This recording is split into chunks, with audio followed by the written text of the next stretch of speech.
Hi hello friends అందరికీ నమస్కారం. ఈరోజు ఈ వీడియోలో తెలంగాణ రాష్ట్రంలో ఇందిరమ్మ ఇండ్ల పథకానికి సంబంధించిన తాజా అప్డేట్ గురించి ఇప్పుడు తెలుసుకుందాం. వీడియోని ఎక్కడ కూడా స్కిప్ చేయకండి ఫ్రెండ్స్, అండ్ కూడా చూడండి. వీడియో స్టార్ట్ చేసే ముందు మీకు ఒక స్మాల్ రిక్వెస్ట్ ఫ్రెండ్స్.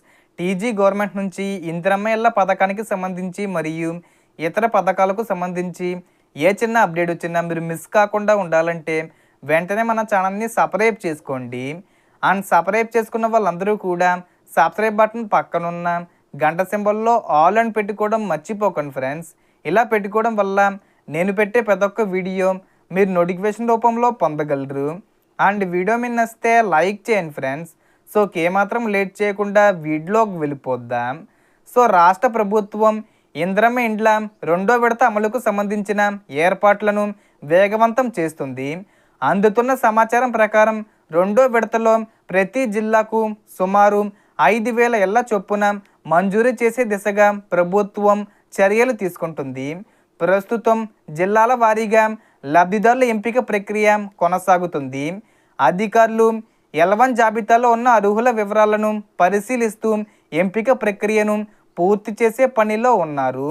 మొదటి విడతలో కూడా L1 జాబితాలోని అర్హులకే ఇల్లు మంజూరీ చేయగా రెండో విడతలో మొదటి విడతలో అవకాశం రాకుండా మిగిలిపోయిన L1 అర్హులకే ప్రాధాన్యం ఇచ్చే అవకాశం ఉందని అధికారులు సూచిస్తున్నారు.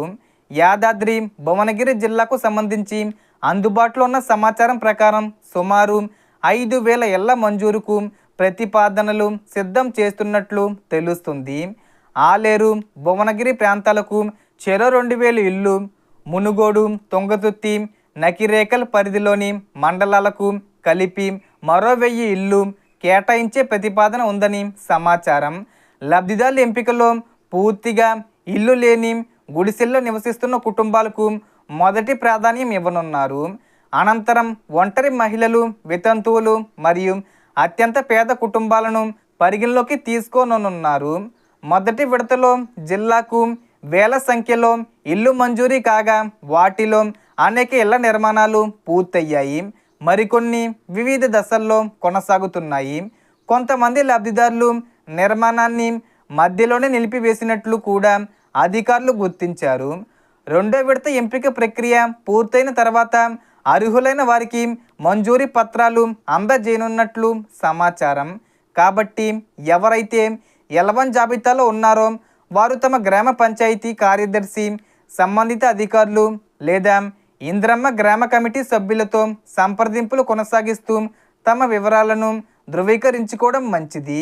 అయితే తుది అర్హతలు, మంజూరులు మరియు తేదీలకు సంబంధించి ప్రభుత్వం విడుదల చేసే అధికారిక ప్రకటనలనే ప్రామాణికంగా పరిగణించాలి. ఇదే ఇందిరమ్మ ఇండ్ల రెండో విడతకు సంబంధించిన తాజా సమాచారం. సో దీనికి సంబంధించి ఏ చిన్న ఇన్ఫర్మేషన్ వచ్చినా నేను వీడియో చేసి పోస్ట్ చేస్తాను. ఆ యొక్క అప్డేట్స్ మీరు మిస్ కాకుండా ఉండాలంటే వెంటనే మన ఛానల్ని సబ్స్క్రైబ్ చేసుకోండి.